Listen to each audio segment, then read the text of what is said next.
বিষয়াৰ দিনৰ পৰাই এই পূজাভাগ হৈ আহিছে তেতিয়া অস্থায়ীভাৱে আছিল মন্দিৰটো অলপ চালুকীয়া অৱস্থাত আছিল তাৰপিছত মোৰ প্ৰয়াত ককা ক্ষীৰদাকান্ত বিষয়া তেখেতে এই মন্দিৰটো কৰিলে তেখেতৰ দিনত তাৰপিছত আকৌ এতিয়া মোৰ দেউতা এইবাৰ মোৰ দাদা ভাতৃ অংকু কুমাৰ বিষয়া বহিছে পূজাত গতিকে প্ৰায় 80 বছৰ মানৰ পৰা এই পূজাভাগ চলি আছে আৰু যথেষ্ট ভক্তপ্ৰাণ ৰাইজ আহে ইয়ালৈ ওচৰ চুবুৰীয়া আহে আৰু কেইবছৰ মানৰ পৰা দেখা গৈছে যে বহুত দূৰ দূৰৰ পৰাও দূৰণি ঠাইৰ পৰাও আহে লোক ভাল লাগে এইকেইটা দিন ইয়াতে এটা ডাঙৰ উৎসৱ এই অঞ্চলৰ গতিকে এইটো এটা ৰাইজৰ উৎসৱ আচলতে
গঙ্গা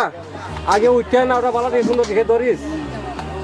তাৰপৰে ভাল হয় এইটো নাও ওলাই দিলে হ'ল তাৰপিছত এইটো নাও চপাই দিম আরে দাও